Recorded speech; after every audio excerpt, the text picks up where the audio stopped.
Welcome to Comfort Zone, a podcast all about pushing your hosts, well, outside their comfort zone.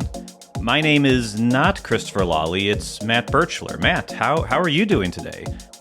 I'm doing great. I'm doing swell. It is super cold outside right now, but I'm healthy, which is unfortunately not something I can say about either of my co-hosts, both who are very much under the weather, and we tried to make this work. This is actually the third different day we were going to try to record together.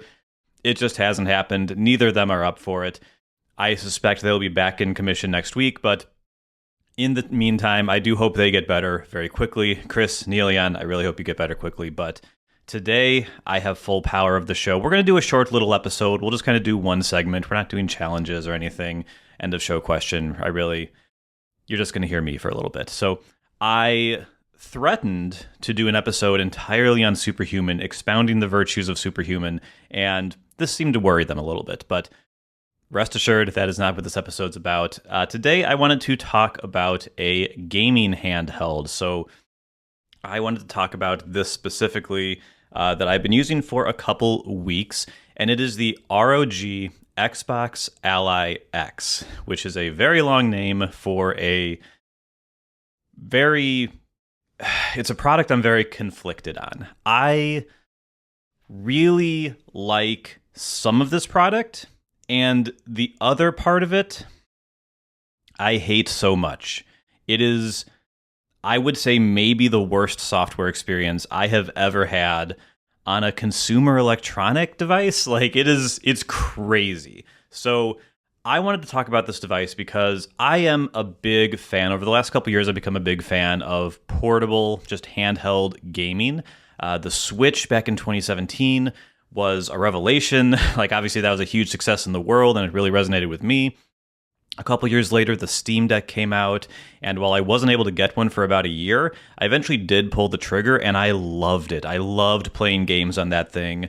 And then when they released the OLED model a couple years later, I jumped on it right away because the biggest downfall of the original Steam Deck was the screen, which sucked. And the OLED one was not just a good OLED. For most people, it was the best OLED they had in their life. Maybe if they had a high-end iPhone or Samsung phone, it might be a little better. But the Steam Deck OLED, go look at their tech reviews for it. Just an outstanding display. And that was a couple years ago, and, computers get faster, computers get better, and there are some new options on the market, but there's no new Steam Deck. And so I was starting to run into some games that I couldn't run on the Steam Deck, or I couldn't run well on the Steam Deck, and I was like, what else is out there? And it turns out there are some options, but a lot of them are just straight-up Windows devices, and I don't want that. So I was intrigued when Microsoft partnered with ROG, who's owned by Asus, and they released two Xbox, I'm putting air quotes around it, Xbox handhelds in 2025. There was the ROG Xbox Ally and then the Xbox Ally X. And so in terms of performance, the regular Xbox Ally is a little bit faster, a little bit more performant than the Steam Deck, but not by much.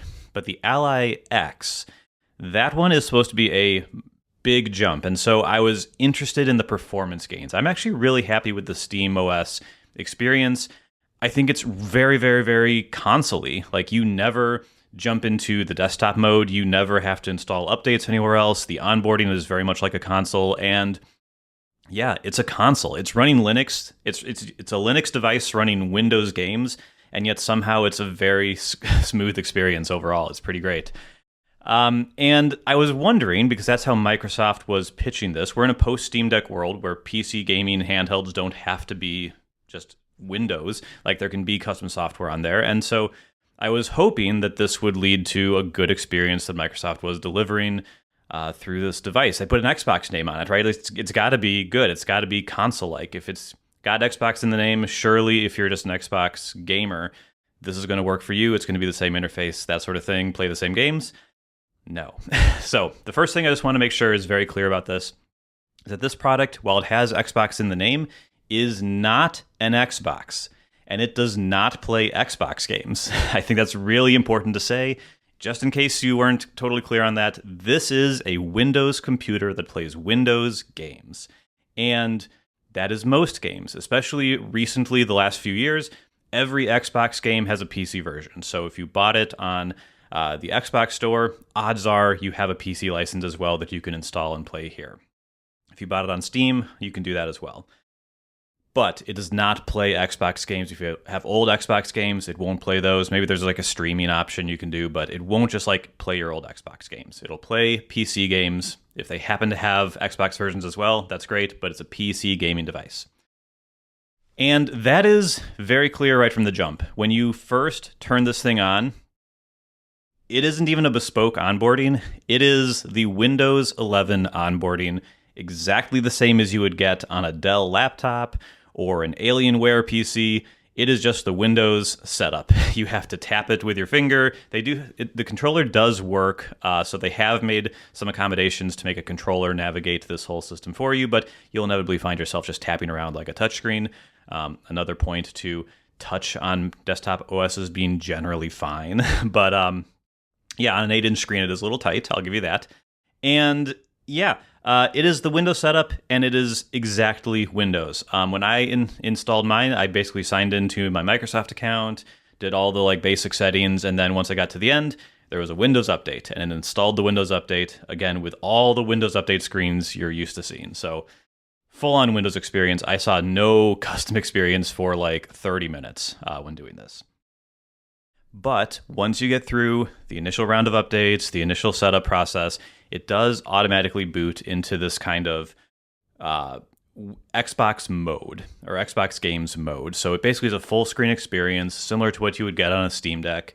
And Windows is in the background. It's still running, like it's there so that you can play the games, but you're not in the full desktop environment. And it's even supposedly using a trimmed down version of Windows, so that it's not using as much RAM, not using as much CPU, fewer like background processes going, so that all the power can be focused on the game. And so that's good, right? But it didn't take long for that facade to come down. So there's some nice stuff there. One of the nice things I really like about the Xbox software that they have here is that when you just open it up and you're in the Xbox experience, there's a place you can go to see other stores. So you can see Steam, you can see GOG, you can see Epic.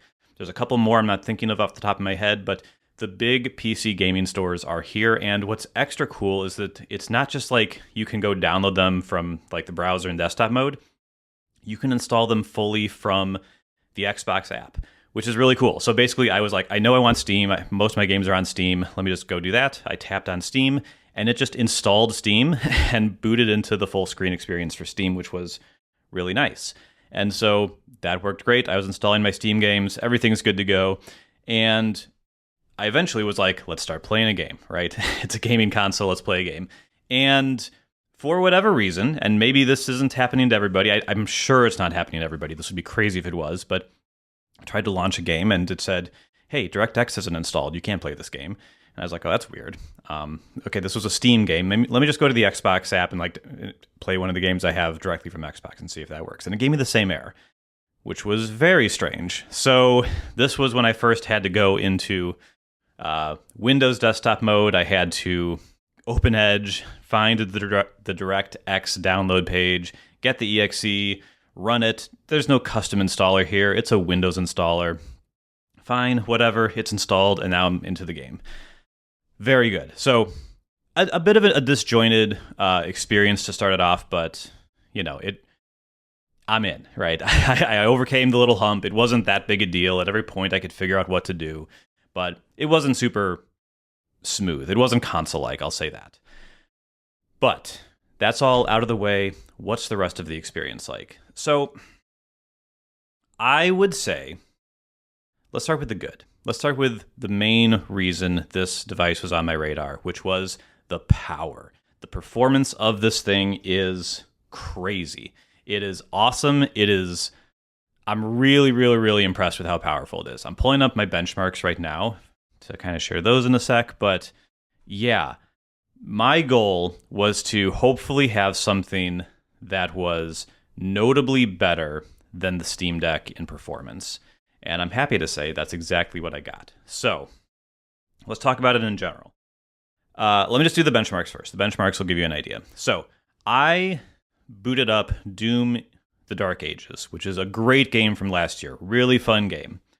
That game is Steam Deck verified, which means it is verified to run on the Steam Deck and have decent settings and decent performance. And in my experience, that is true, but only if you want to play at 30 FPS. And I'll be honest, a 30 FPS Doom experience is not great. That's not exactly what the dream is, but you can do it. I was curious, what would that be on this new device? How would it perform the exact same game, exact same settings? How would it perform? And thankfully, Doom the Dark Ages has a benchmark mode where you can run the exact same benchmark across devices several times and see how they do. And so I have some numbers to point to this. Basically, what I saw was in exact like-for-like tests. So 720p resolution output, native rendering, so no upscaling, no frame generation. I was able to get about 80 to 85% more performance from the Xbox Ally X than the Steam Deck OLED. So I was getting around 33 frames per second during the 720p native rendering test, and I got about 62 frames per second on the Xbox Ally. So much better. So 720p native rendering, I'm able to get a 60 frames per second experience, which is very, very good.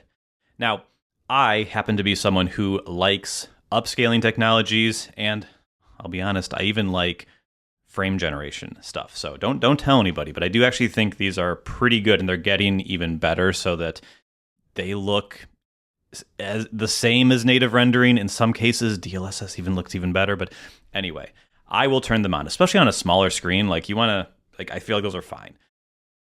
When you enable FSR, so they don't have DLSS, it's an AMD setup, so you have FSR. On the Steam Deck, on the same test, 720p handheld settings, the same benchmark, that 30 to 33 FPS goes up to 41 FPS. So 40, a little better. And you can lock the Steam Deck to 40 FPS for that game, so you can get a pretty smooth experience there. But it's still not 60. With FSR, I went from about 61 FPS to about 72 frames per second on the Xbox Ally X. And if I enabled frame generation, which is not available on the Steam Deck at all, I was actually around 105 frames per second in the benchmark. So over 100 frames per second in Doom the Dark Ages, a game that has ray tracing. To be clear, like all the lighting in this game is ray traced. I'm pushing over 100 FPS with frame gen on, which again, not all are real frames, but what is a real frame? If it renders, everything is fake. All of this is fake. So that's pretty cool. But in addition to this, you can also run the game at a higher resolution. So in addition to the performance improvement in like-for-like tests, the screen on the Xbox Ally X has a high resolution. So on the Steam Deck, it's 800p. On this device, it's 1080p. And so I can actually boost it up to 1080p and get even more resolution and pretty good performance. So when I do native rendering, 1080p, same settings as before, on this device I get around 48 frames per second. With FSR, I get around 60. And with FSR plus frame generation, we're looking at almost 90 FPS at 1080p with handheld settings. So pretty darn good, especially, compared to what I was used to. The bottom line here is, I would say, this game takes games that were either impossible to play on the Steam Deck or were technically playable but weren't good experiences. I would put Doom the Dark Ages in that category. I would put Clair Obscur Expedition 33 in that category. They technically ran. I think both those games are Steam Deck verified. But they weren't good experiences. They weren't good enough for me to play them on the go. And with the power boost that I get here, they actually are. And I'm able to enjoy Clair Obscur. And it looks very nice. Like, it's not running at max settings or anything like it would be on a desktop PC, but it's running at good enough settings where it doesn't look like trash, which I think it does on the Steam Deck. And it runs at a smooth enough frame rate that I'm able to play it totally smoothly. So I'm really happy with this. There's more to say here. I'll have a written review linked in the description where you can kind of see all these charts in different ways. There are different power modes you can go into here. So the Steam Deck maxes out at 15 watts of power delivery to the system on a chip. The Ally X can do 17, 25, or 35 watts. There's not an enormous difference, and all those tests above were at 25 watts, which is kind of the performance mode. This gets us into the other part of the hardware that I like, which is the fan system. So the fans on this thing are very quiet. I would say they are similar probably to the Switch 2 in terms of volume. I don't know if that's exactly true in every single case. I haven't measured this scientifically, but it is noticeably quieter than my Steam Deck OLED, which was already quieter than the original Steam Deck. It is super quiet, especially at the 17 watt mode, which I would recommend you play most of your games at, unless you really need a little bit extra power. It is basically silent. It is completely silent. And even when you crank it up to the 25 or 35 watt modes, you hear it, but like, it's not crazy. It is definitely quieter than I typically got with my Steam Deck, running at, again, 15 watts. So pretty cool there. Now, that's about where the... Okay, let me say a few more good things. The controllers, the sides are very much like an Xbox controller. They feel very much like an Xbox on the sides. I think they're very comfortable. Those are very good. The joysticks, very satisfying, feel very good. The D-pad, it's okay. And then the triggers feel nice, are a nice material. There's 2 USB ports on the top, so you can charge and have an accessory plugged in at the same time. You can plug in a headphone jack and a micro SD card, and all that is good. And there's 2 back paddles on the back for the right and left. So there's some good stuff here. The speakers are also quite loud and sound good enough. But there are some problems, and I don't even know where to start. So let's start with an annoying thing that I know will get both Chris and Niléane riled up, which is RGB. So it's not on right now, but around the joysticks are RGB lights that will, by default, like animate around and do slow like circles. You can have them do different animations. They can be breathing, they can be solid, they can be whatever you want. I want them to be nothing. I hate RGB on basically everything, and I wanted to turn it off. You are able to turn off the lighting, which is good. However, there is one situation where, as far as I can tell, there is no way to turn off the lighting, and that is when the device is charging. So right along the top of the device, there are 2 lights. There's one light that says it's on or in standby mode, and a second light that says it is charging. And that one light on the top, that little like orange light that turns white, I think, when it's done, that's not sufficient apparently. What's sufficient is turning on when you're charging and the screen is off, you're not even using it. When it's charging, the joysticks will light up with RGB, and as far as I can tell, there's no way to stop this. It is crazy to me. It makes me insane. I really wish this was no longer the case. Maybe this is a me thing as well, but it's absurd. It makes it look so stupid. So I find that crazy, and I complain about this because I am not a 12-year-old boy. I don't know who else is into this. Are other adults into these RGB things that are just like lighting up all the time? Like, I don't know. It doesn't do it for me. If it does it for other people, that's great, but I hate this. As far as I can tell, the only way to truly stop this is either to install a completely different operating system on the device, such as Bazite to run Linux on it, or to open it up and unplug the like power to those lights so that they just literally cannot light up. I'm on the brink of doing the latter. I'm really on the brink of just opening this thing up and trying to find those cables so I can just take them out so these stupid things never light up. Drives me crazy. The other thing, before we get on to the real mess of the show, is the display. So I talked about the display earlier. The display is a classic case of good news, bad news. And I'll remind you, I haven't said this yet. This is a $1,000 device. There's a 1 terabyte of storage in here. That's great. That's more than a PS5, embarrassingly. And it is a $1,000 device. It is an objectively premium device. This is exceptionally premium. The screen has great qualities. It has a terrible quality.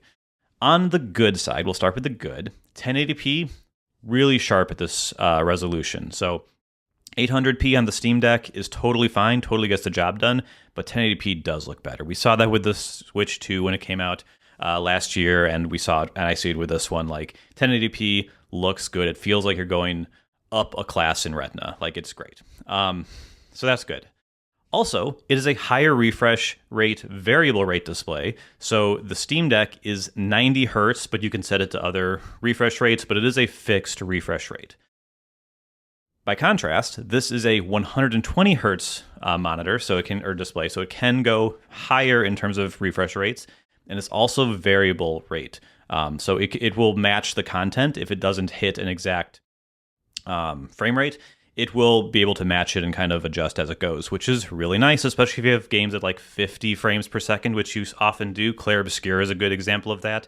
That runs 50 to 60 FPS when I'm playing it, and it feels much smoother because the display is able to match the actual rendering rate, which is nice. Apple calls this ProMotion, and it's here too, and it's very nice.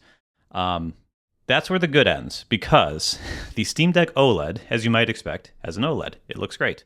The ROG Xbox Ally X has an LCD display that looks like trash.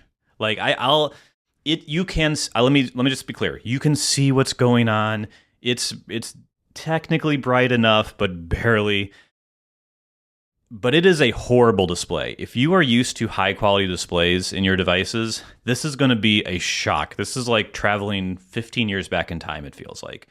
This screen has horrible viewing angles. If you're not looking at it dead on, it is very hard to see. It does not get bright. The auto brightness makes it dimmer than I ever find comfortable. I'm constantly having to raise up the brightness to the max. It's not a good looking display. It's a bad looking LCD, in my opinion. If I had to compare it to the Switch 2, I'd say the Switch 2 is better. The Switch 2 doesn't have a great display either, but this is way worse than that. It's not great.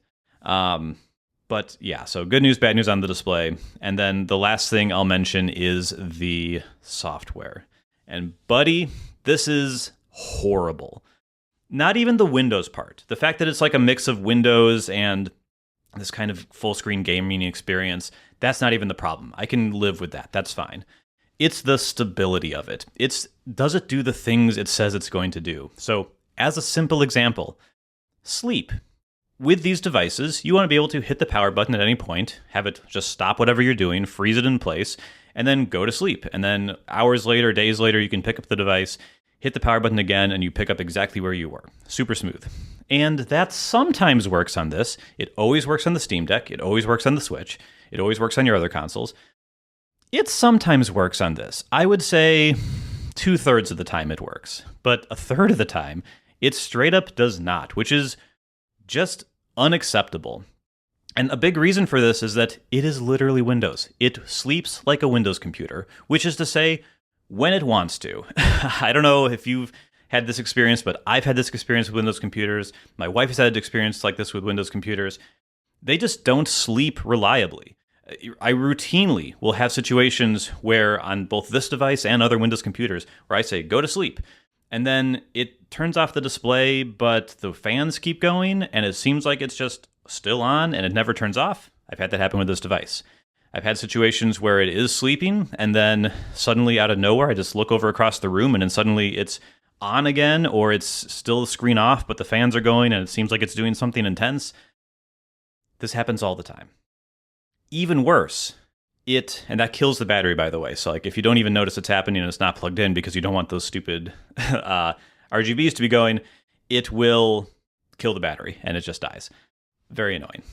And additionally, sometimes it doesn't even come out of sleep. So even though it's been charging, the battery's totally fine, it's been sleeping 30 minutes, doesn't even matter. Like it doesn't have to be like long sleep sessions. It's just, is it asleep? Will it wake up? Sometimes. Most of the time it will, but enough of the time it doesn't that I do not rely on it. I do not put this device to sleep without saving my game immediately before that, just in case. It constantly happens where I come back to the device, I hit the power button to wake it up, and nothing happens. I hit it again, nothing happens. And I have to hold it down to do a force reset, which is just crazy. I've had it happen more in a couple weeks than I have in my entire life. What are we at? We're at 9 years of the Switch. I've had it happen more in the last 2 weeks with this device than 9 years of the Switch and Steam Deck and Switch 2.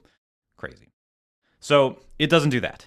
And then the final cherry on top, which happened to me just yesterday, is I couldn't get it to start up. Yeah, it just didn't start up. I would hold the power button. It would show like the Xbox logo. It would show the ROG logo, and it would say repairing system. And I was like, oh, what's that? Nothing had happened. Nothing I had noticed happened.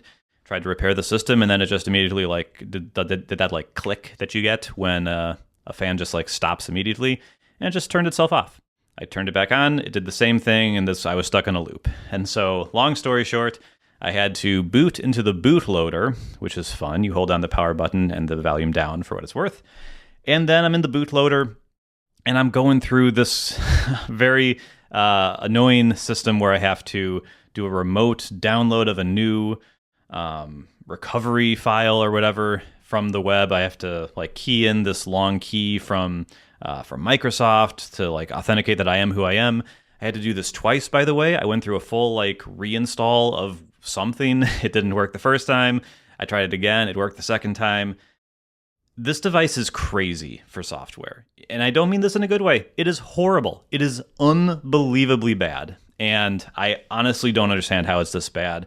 I cannot believe they're selling this as a console. So I've talked for quite a while now. Would I recommend the ROG Xbox Ally X? I mean, in general, no.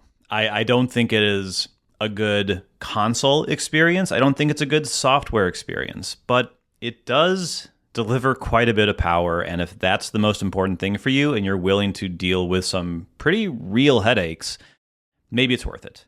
For me, it's worth it, but it's marginal. I am on the verge of downloading Bazite and trying that on here. I think I can. It has an M2 drive in there, so I think I can just swap it out and try it without wiping my Windows install, but it's a bit of a mess, if I'm being honest. So I would not recommend it to most people, and I think the screen is really frustrating as well. I think the display is not what should be in a $1,000 device.